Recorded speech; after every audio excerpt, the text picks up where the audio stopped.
This video is brought to you by Empower, which brings you business power for your fitness industry. Use the code ROCAS upon registration to receive a special discount.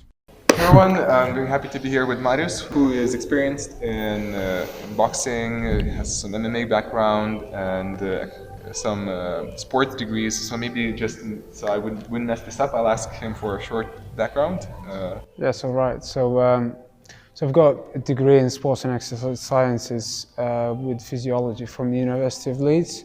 I did have a couple of amateur fights in the MMA and Thai boxing as well. I currently work with a few professional fighters regarding recovery and sports injuries and so on. So ranging from professional boxers and people that doing mainly MMA training as well.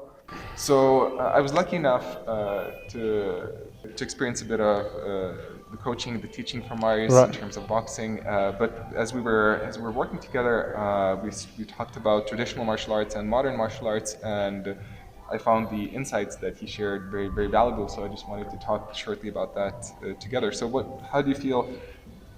What's the trouble with the traditional martial arts that they're facing right now in terms of MMA being so big in the world?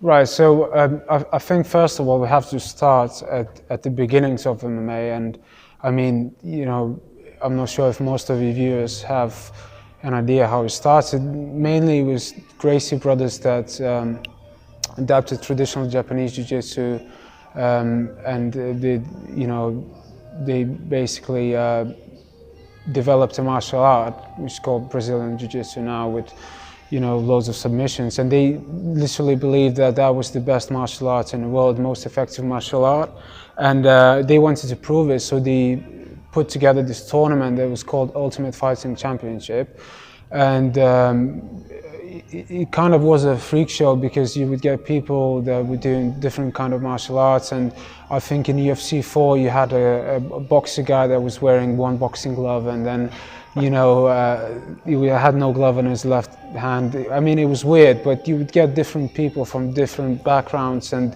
they would compete together, and not surprisingly Gracie showed numerous times that it was the best martial art. He started calling out most of the martial artists and going into the dojos, karate dojos, and just putting, I wouldn't say in exhibitions, they were putting real fights, and he was just showing the effectiveness of jiu-jitsu. So I think at the point where now, with the MMA being so big and UFC being accepted as this like professional sport, we have to realize that, and pride as well, I must say, the Japanese organization, although the rule set it's more, it's more savage, if you want to call that, it's more, you could use soccer kicks and headbutts and all that kind of stuff. So it's like more, the closest thing you can get to a street fight. And I think what MMA actually proved is the techniques that actually work and the techniques that don't. And few of the schools, including Aikido and Tai Chi and Wing Chun and some other schools, they actually they didn't want to get involved in this experiment. They didn't want to challenge Gracie. They were just basically saying that our martial arts are very effective, and they are so effective that they are deadly. So therefore we can't actually show the full potential in the ring, and obviously you've got some rules in the ring, but in the first few UFCs you could do anything you want, including, I think it was like just eye gouging that was prohibited.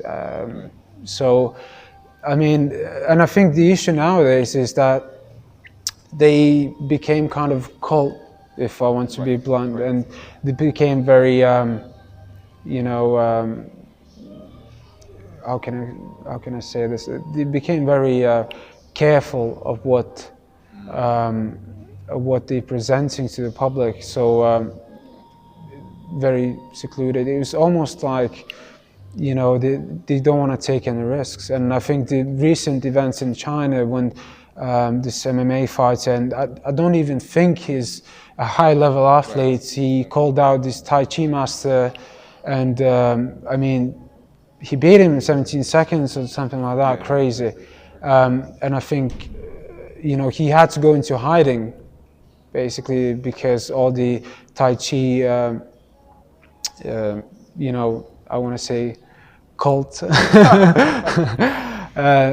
cult members, they were after him, they were threatening him to kill him and for exposing this sacred martial art. But I think that's what actually stunned the growth of traditional martial arts, is not adapting and not saying, right, this is what works, this is what doesn't, let's adapt this. And, instead of them, adapting to the different settings and seeing what Gracie was doing. And obviously after that, like I mentioned before, wrestling, and then you had people from more traditional backgrounds coming in, like Taekwondo guys, guys that have black belts in Taekwondo, karate, point karate, when at first in UFC everyone was laughing at them, but you can adjust it, and now you have Wonderboy Thompson, or you had Machida, who was UFC, light heavyweight champion at some point. He came from like a karate background, and he was a big proponent in karate, but he did adapt his game to it. And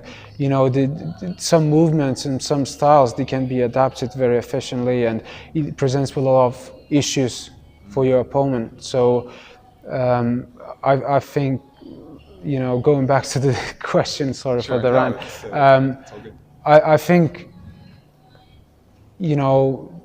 those traditional martial arts that didn't involve themselves in this, big experiment, they actually did themselves a massive disservice, because, the popularity is going down drastically, and, people can see, through all the bullshit, sorry for the, and obviously the internet really helps as well, because you can't just have, like in the 90s, you can't have some guy that's like 50 years old, completely out of shape, showing the moves that don't really work. You get exposed straight away. You get people that come in and they film you and they challenge you, and then, that's it. You're done. Your practice is done. You can't make money anymore, rightly. And maybe just one more question in terms of the practical side. So as far as I know, you don't have a traditional martial arts background? No, I don't. No, to be honest, like I mentioned before, I don't feel like I can talk, for mixed martial artists, because my background is very basic. But what I've noticed myself, and also using my knowledge in physiology and having so much exposure to different sports, and people from different backgrounds, different martial arts, I've noticed that not only you have to become a master at something, you also have to be very physiologically prepared. You have to be, essentially you have to become the best athlete you can be. So if we're looking back to kids nowadays, if you have a child, you don't want him to be a rugby player, you don't want him to be a basketball player. What you want him to be is to play different sports, so he can get exposed to different settings, so the body and the brain, motor cortex, gets exposed to different stimuli, which then in turn makes you, a better athlete. You can react better in different surroundings. So maybe when, you're 17 or 18, I'm not saying you can't do it like boxing or kickboxing or Thai boxing or wrestling early on, but I mean you have a full set of tools, and also I think when you get exposed to different environments, unlike traditional martial arts, which they keep themselves in the controlled environment, and let's say they learn defense from a punch from a person that's never thrown a punch. It's not just irrational. I think that's the need for safety, and so you want to be exposed to as many different situations as you can. You want to run well, You know, and we see from MMA exposed that I think they're one of the most hardworking, you know, athletes in the world. They have to be strong. They have to be very well endurance. You know, they have to have really good balance. They have to have really good skills. You know, on top of that, you have to be, you know, all well-rounded.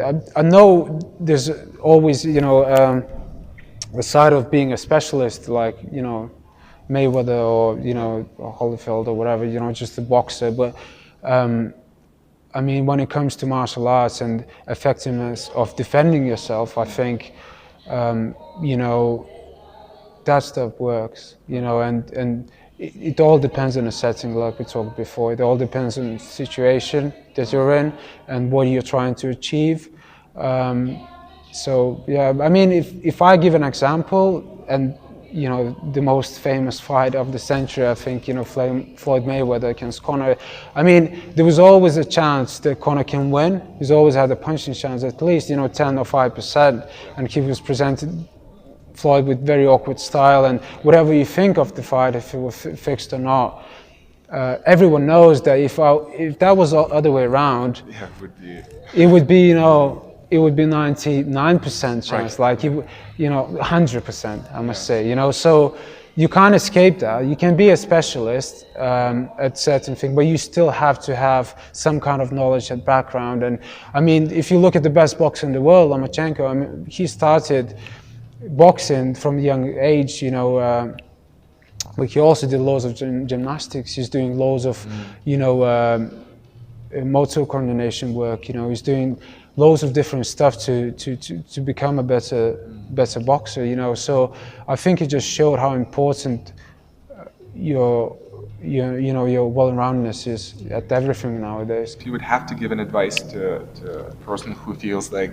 so that's pretty much my case, for a person who was in that cult mentality for a long time in terms of martial arts, being very closed, and he wants to be, so even if that advice is directly towards me, and that person wants to become more well-rounded, but also respect the fact that he has that practice from the past.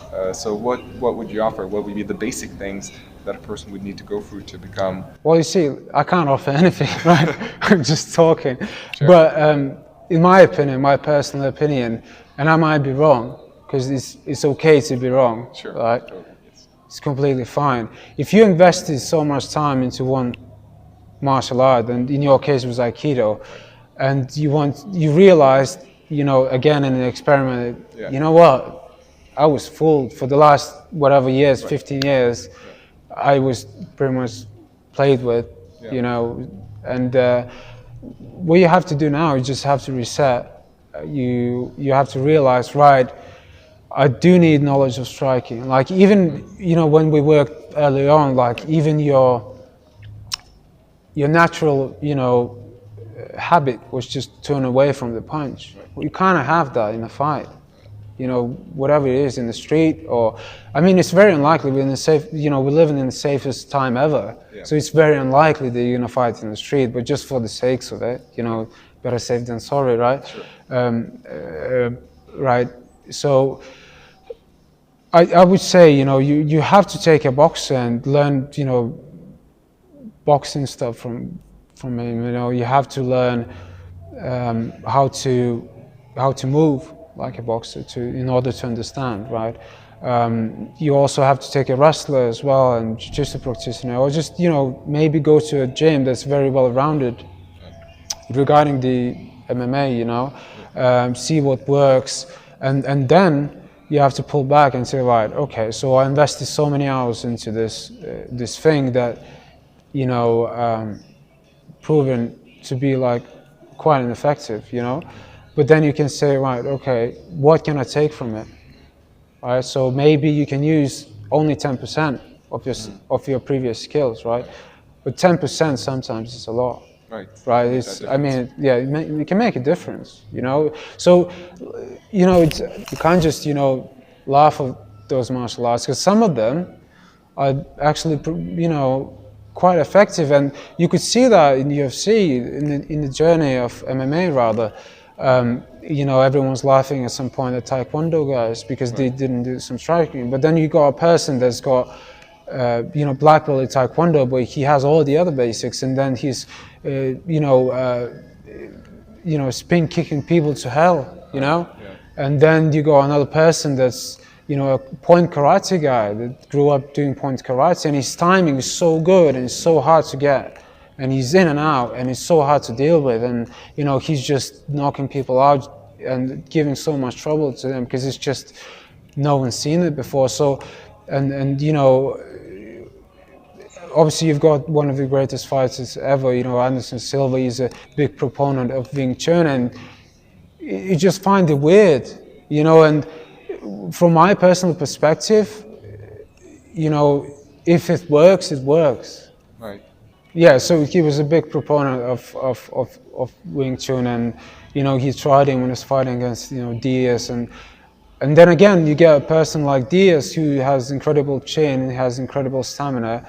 I'm talking about Nick Diaz, obviously Nate the same, and you know, and he has amazing jiu-jitsu, and he's not afraid to go on the floor, you know, because he has amazing jiu-jitsu. He's not afraid to strike because he has really good boxing. But then, you know, you get someone like Dos Anjos who fought Nate Diaz, and he just picked him apart, leg kicks. And I mean, you know, you have to know the basics, I think, you know, and because of the impact of MMA, every person now who's grown up, if like, if you see a person that has any kind of jiu-jitsu gear in his car, right, you better, you know, be nice to the guy, because he might choke you out unconscious. Like you can't, you know, road rage on him. You can't, because you know it's changed the game completely. A lot of people are much more educated. You know, at first they used to boo when people would go to the ground and, you know, try submissions and stuff. And now you watch it and everyone's like, yeah, because they realize the crowd, you know, the public is getting more and more educated, and they realize what's true, you know, and that's what they want, you know. But then, yeah, and I think that's very important for someone like you to get the base and then pulling back and saying, right, what can I learn? What can I adapt from Aikido that what present my opponent with the, you know, some issues to deal with in the fight, let's say, or maybe not an opponent, maybe, you know, just self-defense wise, maybe you knowing how to, you know, move yourself away from a person, you know, that's trying to hurt you, and then using your Aikido technique, or maybe if he's grabbing you, maybe knowing how to stop a takedown, or maybe know how to control a clinch, maybe, you know, it might put you in a position where you can use the Aikido in that sense, right? So I think that's very important.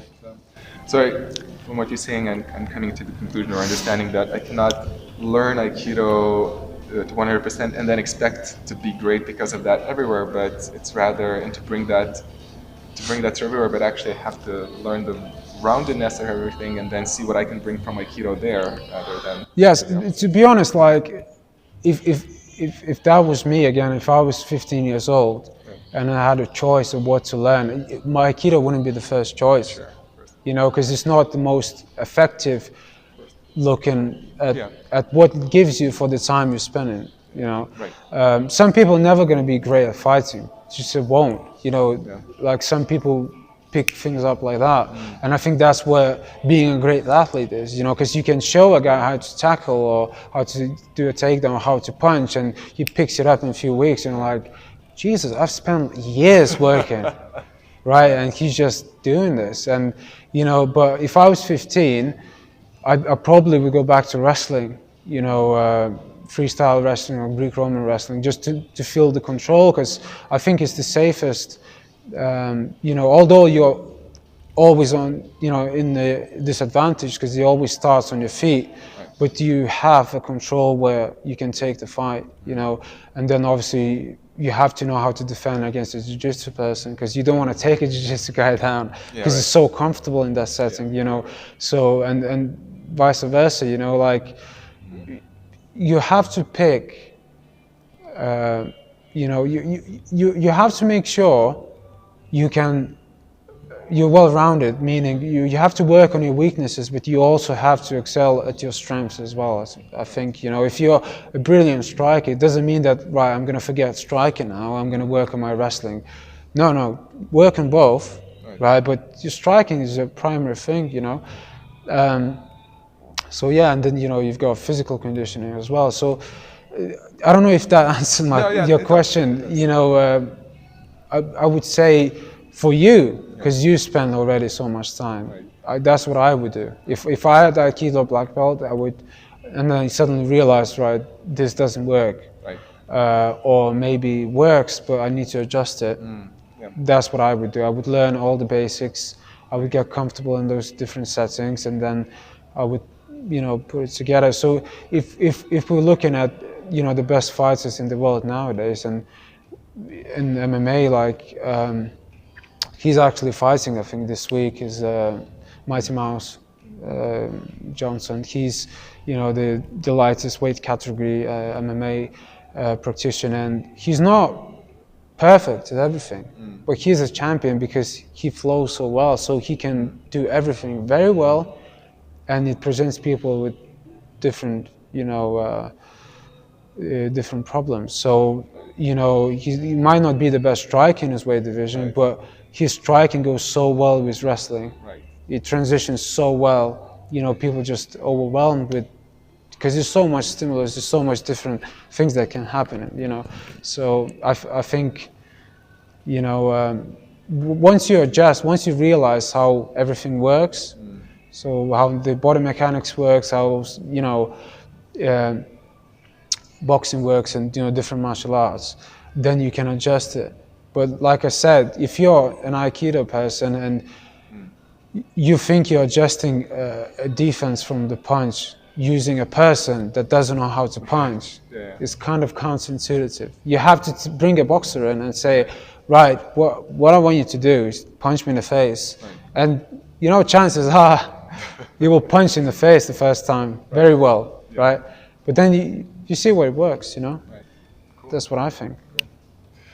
This is perfect. Thank you very much. This is what I needed to hear, and this is what I feel a lot of the audience needed to hear. So thank you very much for. Okay, thanks. Thanks for having me. Thank you.